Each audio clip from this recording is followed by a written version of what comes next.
영유아 훈이의 뉴스프리. 네, 영유아 훈이 뉴스프리 오랜만에 찾아뵙습니다. 오늘 뉴스프리는 화물연대 파업에 대해서 한번 알아보도록 하겠습니다. 화물연대 파업이 지금 6회째를 맞고 있습니다. 화물연대가 파업한 이유, 쟁점 요구사항, 요거를 좀 간추려 주시죠. 예. 첫 번째는 안전운임제를 확대하고 지속적으로 일몰제를 폐지하자는 의견이고요. 두 번째는 운송료를 현실화하자는 겁니다. 네. 지금 이제 유가 인상이 아주 특히 우크라이나 전쟁 사태로 인해서 유가가 급증하면서 운송요금 인상, 그리고 지금 이제 사실상 노예제도라고 있는 이제 지입제도라든가 이런 화물 문제, 차 제도의 개선, 그리고 이제 화물 노동자의 노동권 보장, 이 정도가 이제 핵심적인 요구사항이 되겠습니다. 네. 그러면 이 핵심 요구사항 중에 가장 또 쟁점이기도 한 안전운임제, 일몰제는 뭐고 안전운임제는 뭔지 이걸 한번 살펴볼까요? 네. 화물 노동자들이 담당하고 있는 우리나라의 물류량이 굉장히 높아요.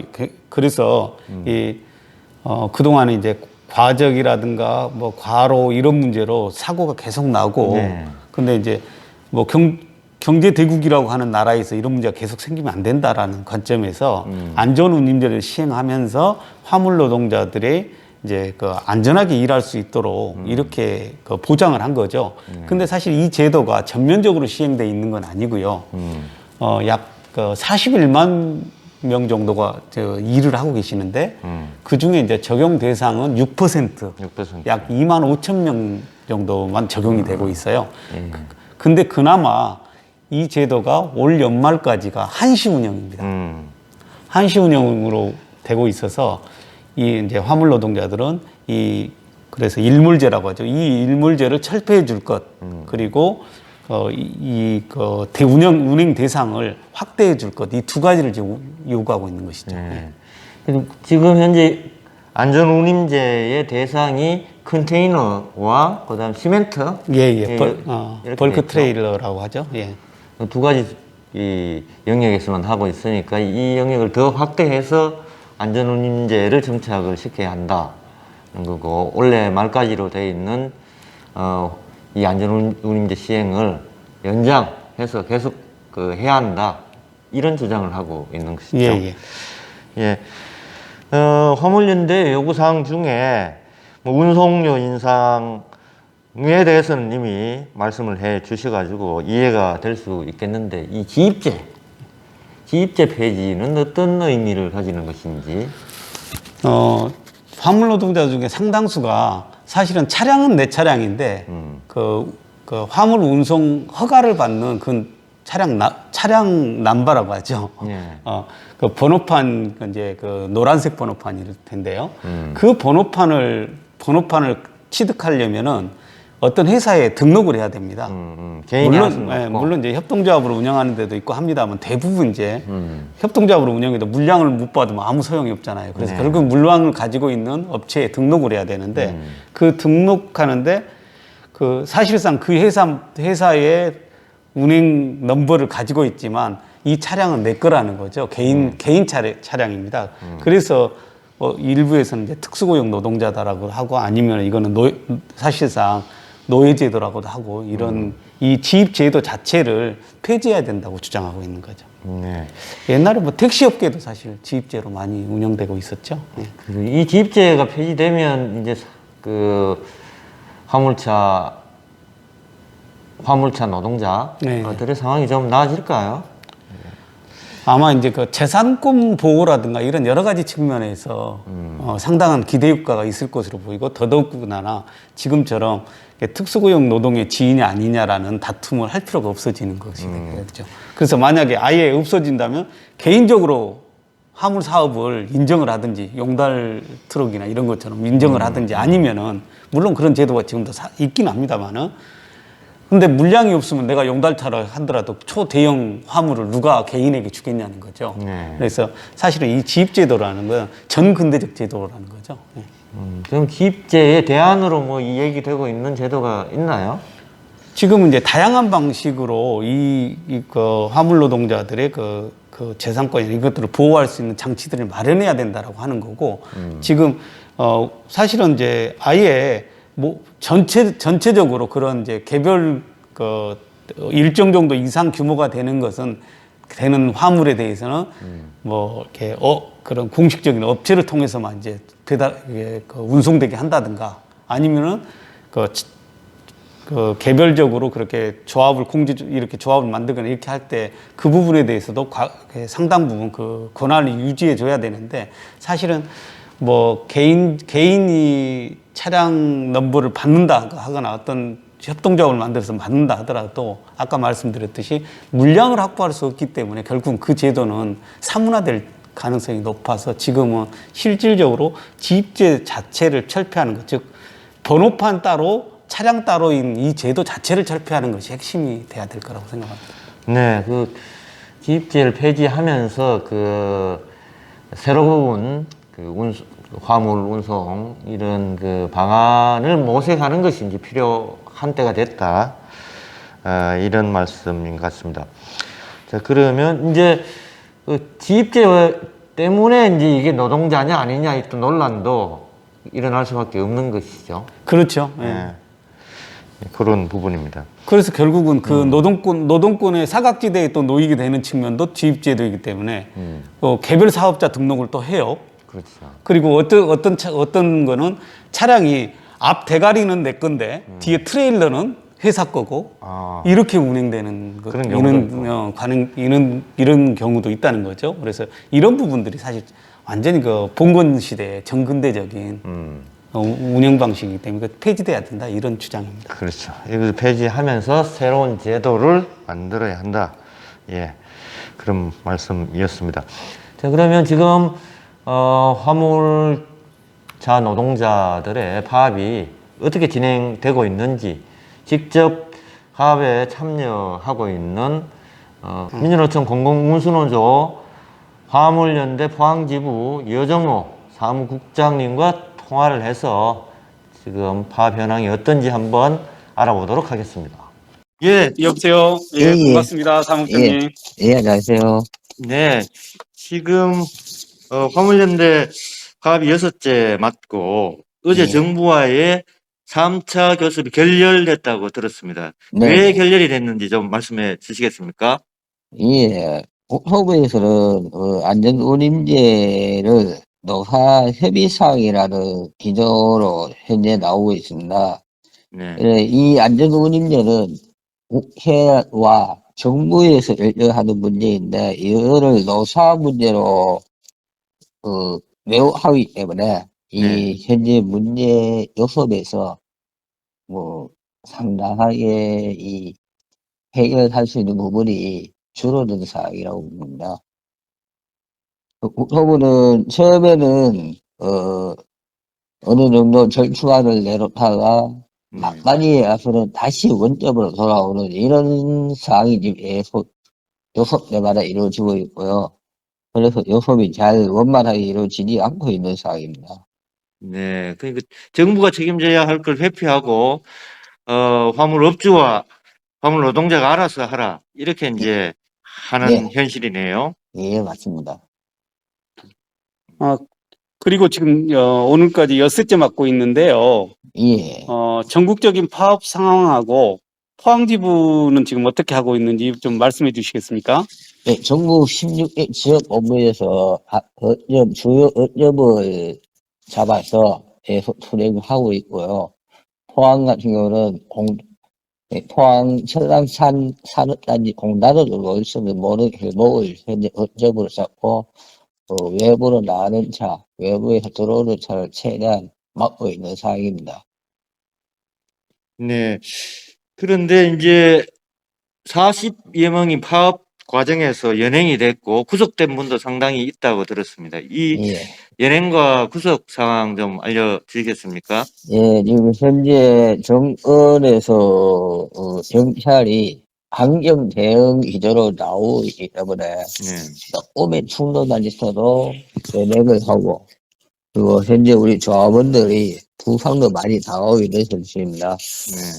네. 예, 다행히 포항은 현재 아직 큰 충돌이 없는 상황에서 물동량이 완전히 정체되어 있는 상황이기 때문에 큰 충돌은 현재 발생하지 않고 있습니다.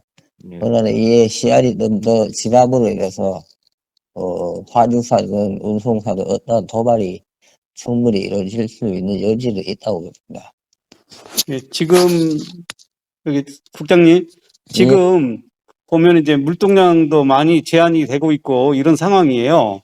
예, 그럼 이제 뭐 교섭이 더 진척되거나 아니면 진행돼야 될 때인데 사실은 어제 또 결렬이 됐단 말이에요. 그래서 지금 이제 파업이 또 어떻게 될 건지 그리고 또 교섭 전망은 어떤지 이런 거 좀 말씀해 주시겠습니까? 예, 후보와 하부인의 파업 사태를 빨리 해결하기 위해서는 적극적인 의지를 가지고 해야 하고요. 파업이 장기화됨으로 인해서 결국에는 모든 산업이 막대한 손해를 차질이 발생할 겁니다. 결국에는 그러면 정권에도 막대한 치명타를 입을 수 있는 거고, 최대한 빨리 정부든 후보든 이 사태를 빨리 안전운임제를 일본령을 폐지할 수 있는 방안을 최대한 빨리 답을 가지고 나와서 이 현재 이 물류가 멈춰 있는 상황을 빨리 해결할 수 방법을 찾는 것이 맞다고 생각합니다. 예, 맞습니다. 안전운임제는 사실은 정부 의지가 핵심되고 노사관계 문제가 아니잖아요.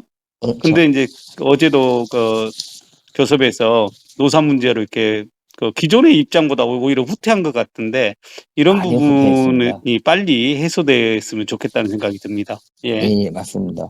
네. 예, 오늘 말씀 고맙습니다. 예, 고맙습니다. 예, 감사합니다. 예. 네.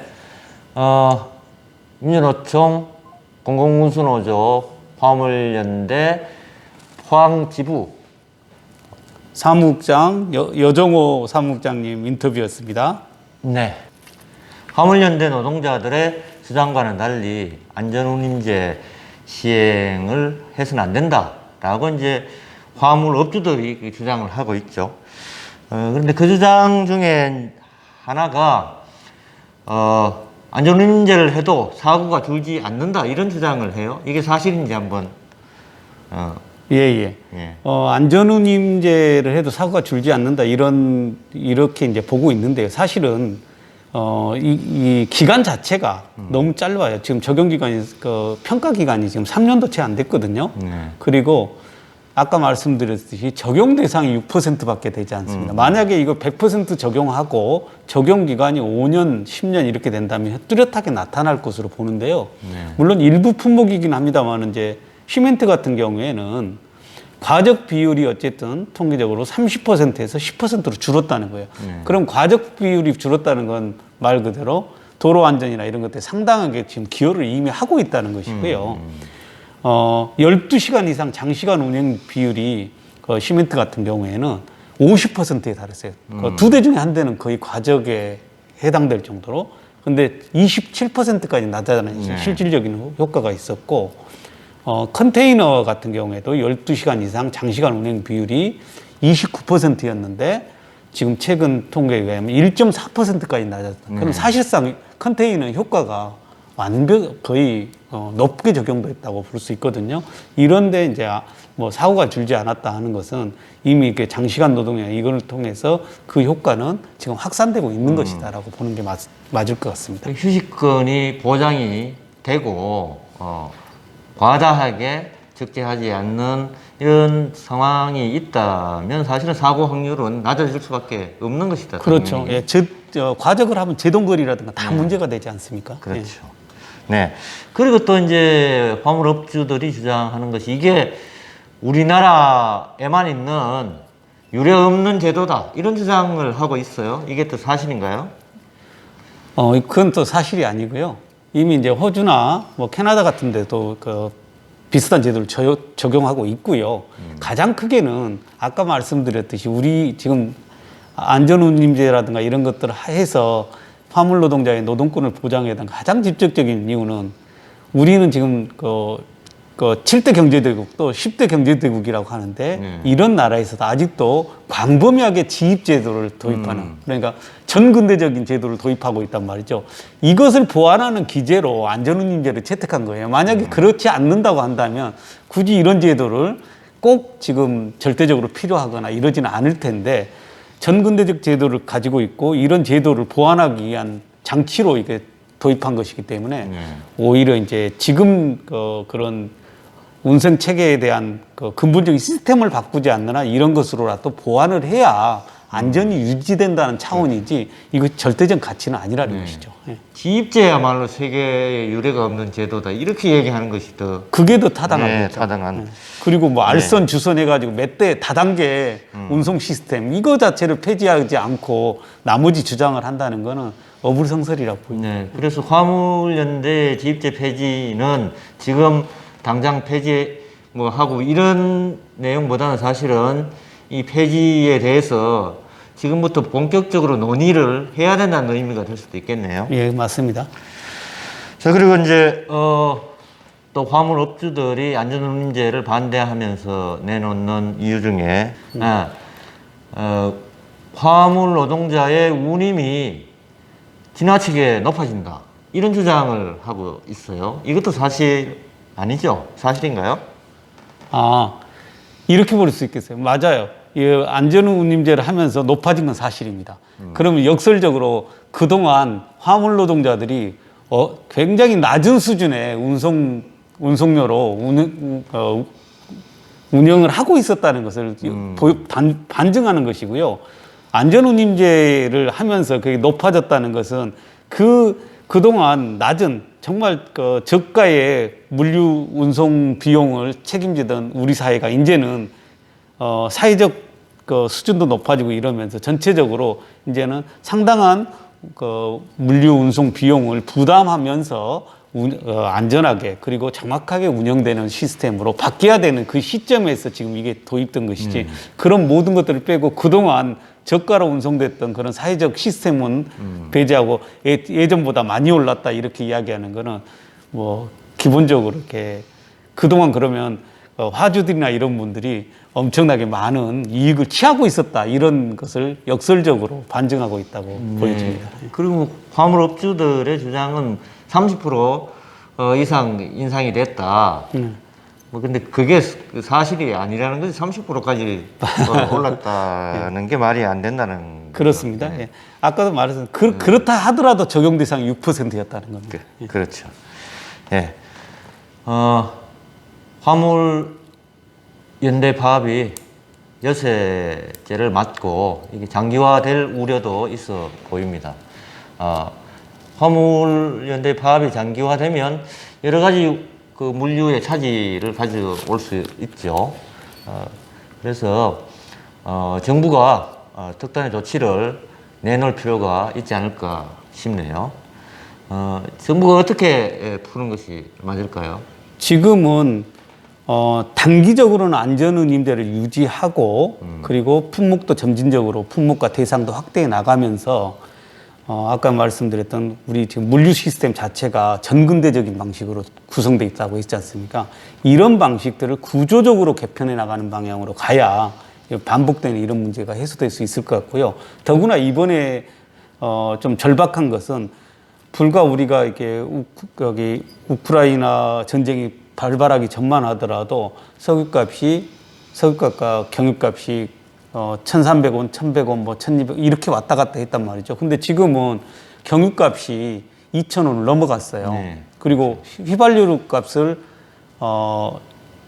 상회하는 경우가 허다하단 말이죠. 이런 상황이라고 한다면 사실은 이것에 대한 정부 차원의 특단의 지원 대책이 마련되지 않으면은 화물 노동자들에게 다 죽으라는 이런 이야기가 되는 것이거든요. 그럴 때 바로 이제 긴급한 경제 정책은 이럴 때 쓰는 것이다라고 말씀드리고 싶습니다. 예. 그래서 화물연대의 파업이 빨리 끝날 수 있으려면 정부의 의지가 일단 있어야 된다는 것이죠. 정부가 그렇죠. 예. 명확한 의지를 보여준다면 파업이 빨리 이제 끝날 수 있다는 것. 예, 이 파업을 종료시키는 것은 지금은 이제 정부 손에 달려 있는 거 아니냐 예. 이렇게 봐야 되겠죠. 맞습니다. 유가가 80%씩 이렇게 폭등을 했는데 80% 이상 100%까지 폭등을 했는데 이 문제에 대해서 정부가 법대로 이야기한다. 그러면은 그 정부가 필요 없는 것이죠. 그렇죠. 현 정부가 화물 노동자의 생존권을 보장하는 여기에 지금 소극적이기 때문에 이 파업이 좀 지속될 수도 있다는 이런 우려가 됩니다. 정부의 의지를 새롭게 정립을 해서 화물연대 파업이 조속히 종료될 수 있기를 기대합니다. 오늘 영양운의 뉴스풀이 이것으로 모두 마치겠습니다. 수고하셨습니다. 수고하셨습니다.